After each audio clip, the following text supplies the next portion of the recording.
Hello everyone. I am Meghana PS, working as an assistant professor in commerce, Government First Rate College, Bharamsagar.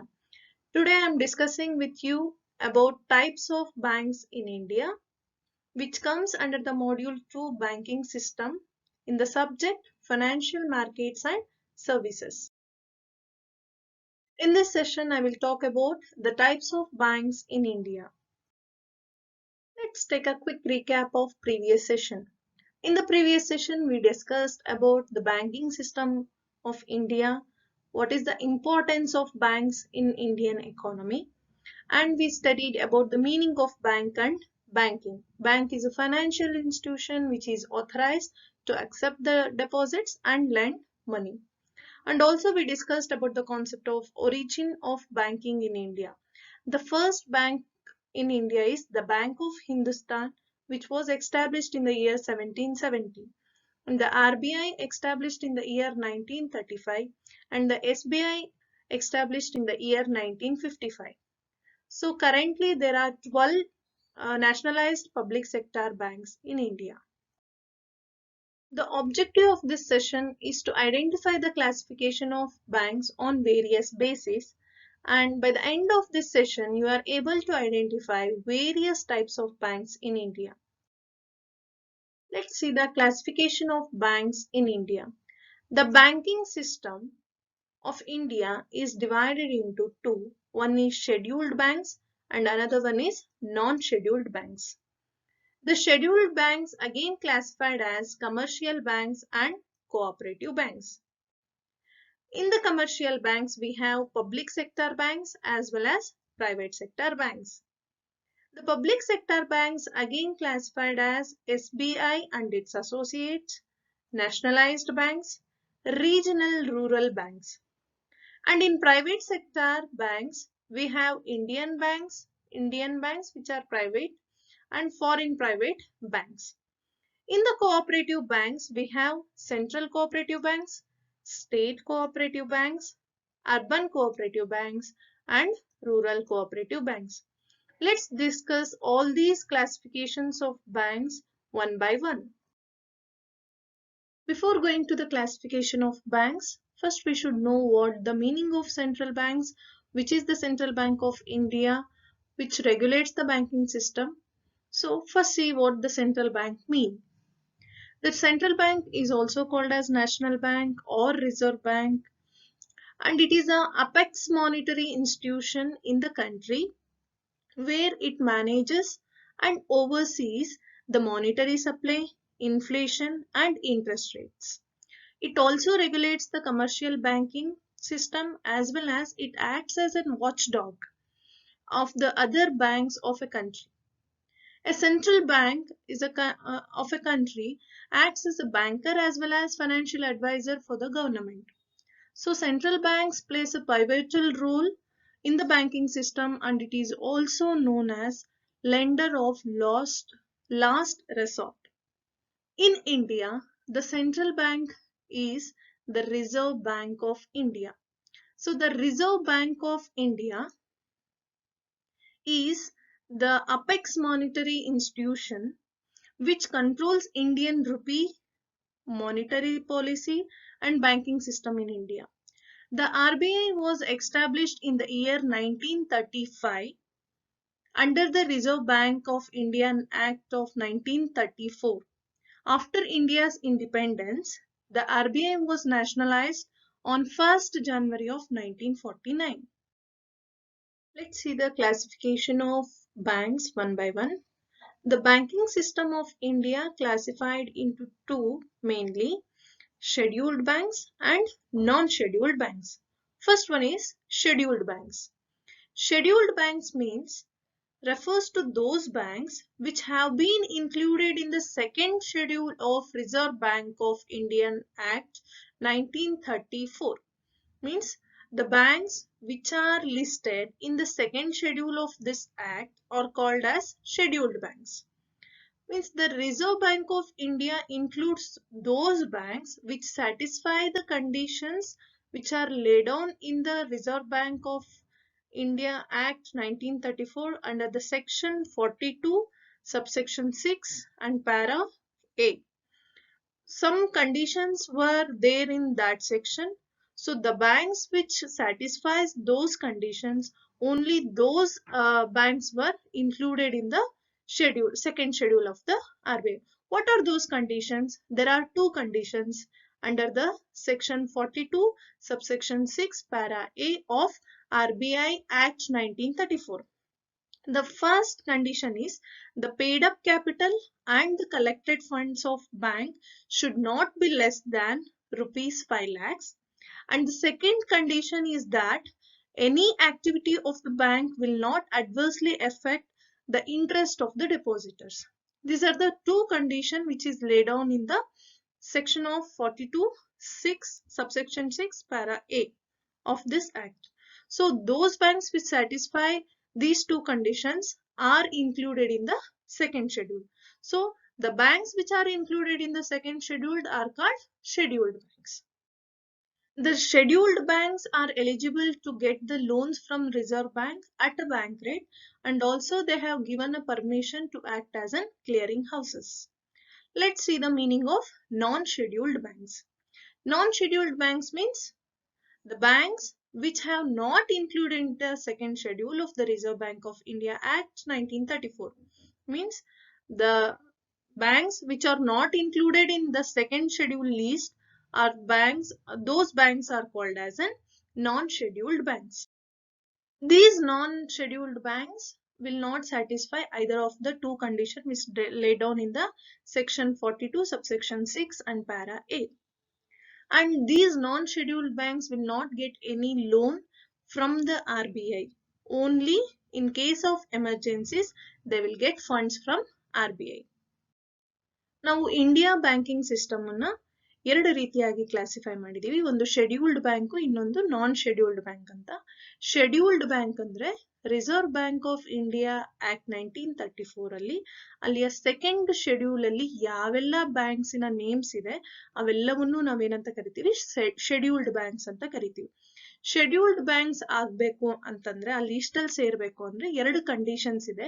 ಆ ಎರಡು conditions ನ fulfil ಮಾಡ್ಬೇಕು. ಒಂದು paid up capital more than 5 lakhs ಇರಬೇಕು, ಮತ್ತೆ ಡೆಪಾಸಿಟರ್ interest ಗೆ ಅಡ್ಡಿ ಆಗುವಂತಹ ಯಾವುದೇ ಆಕ್ಟಿವಿಟೀಸ್ ನ ಮಾಡಬಾರ್ದು.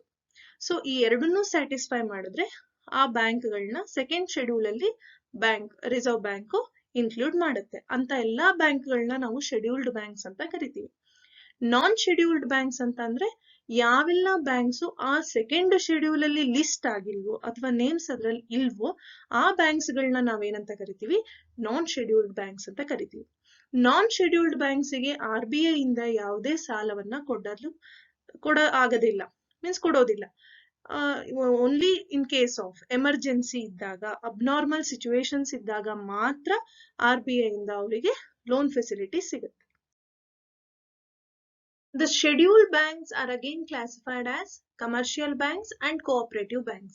Let's see the meaning of commercial banks. Commercial banks is a type of bank that provides services such as accepting deposits, making business loans, and offering basic investment products that is operated as a business for profit. The commercial banks means they provide services. What are those services? They accept deposits from the public. They receive the saved money of the public as a deposit.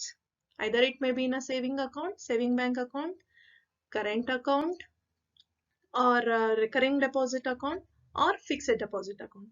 And making business loans. Through the deposited money, they lend money to the needy people. Either it may be a public or it may be a business venture. And they also offer some basic investment products. Nowadays, the banks, commercial banks offer investment products like stocks, bonds, mutual funds, investing in mutual fund units, and insurance. So these some of the investment products are also provided by commercial banks, and these banks operate for the purpose of profit making. The motive of the commercial bank is to make profit. These banks also provide various associated services apart from primary function of accepting deposit and granting loans. As I told, the current commercial banks are not only providing the primary functions like accepting deposit and granting loans. They also provide various other functions like utility functions, agency functions, other functions or other services also provided by these commercial banks. The commercial banks again classified as public sector banks and private sector banks. The public sector banks or PSBs are the banks where a majority stake is held by the government, which means that in the public sector banks, the majority of shareholding is held by the government. The majority shareholding in the sense more than 50% of the shares of these banks are held by the government. And currently there are 12 public sector banks, and along with that one state owned payment banks are there in India. These are some of the public sector banks in India: SBI, Punjab National Bank, Bank of Baroda, Canara Bank, Union Bank, Bank of India, Indian Bank, Central Bank of India, Indian Overseas Bank, UCO Bank, Bank of Maharashtra, Punjab and Sindh Bank. These are some of the public sector banks in India. Public sector banks ಅಂತ ಅಂದ್ರೆ ಅದರ share holdings ಏನಿರುತ್ತೆ 50% ಹೆಚ್ಚು shares ಅನ್ನ government ಅಲ್ಲಿ ಇರೋದಕ್ಕೆ ಅಂತಹ banks ಅನ್ನ ನಾವು ಪಬ್ಲಿಕ್ ಸೆಕ್ಟಾರ್ ಬ್ಯಾಂಕ್ಸ್ ಅಂತ ಕರಿತೀವಿ. ನಮಗೆ ಪಬ್ಲಿಕ್ ಸೆಕ್ಟಾರ್ ಬ್ಯಾಂಕ್ಸ್ ಅಲ್ಲಿ we have 3 types again: SBI and Associates, nationalized banks, regional rural banks. And I told that there is one more state owned payment bank is there. That payment bank is called Indian Post Payments Banks. SBI and SBI Assets, one of the example is SBI, Nationalized Bank, Canara Bank, Regional Rural Bank. Previous it is called as an Pragati Krishna Gramina Bank. Now it has Karnataka Gramina Bank. And the postal payment bank is called India Post Payment Banks. The commercial bank is classified as private sector bank as well as public sector, which we discussed in previous. And the private sector banks means the banks owned privately are called private sector banks, which means that the majority of the shares are held by private people, means more than 50% of the shareholdings are under the private people. So those banks are called as in private sector banks. At present, there are 22 private banks in India as of 1st April 2020. And in private banks, we see Indian banks, Indian private banks, as well as foreign private banks. Indian private banks means the banks which are incorporated in India. Foreign private banks means the banks which are incorporated out of India. Those banks which are operating in India but they are incorporated in outside India are called as in foreign private banks. So these are some of the examples of Indian private banks and foreign private banks. We already saw the chart that the scheduled banks are classified as commercial banks and cooperative banks. We already discussed about the commercial banks and their classification. Now we are going to discuss about the cooperative banks.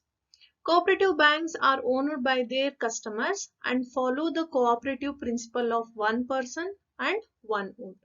Means the banks are owned. Here the owners are the customers or the members of the cooperative banks, and they follow the principle of one person and one vote.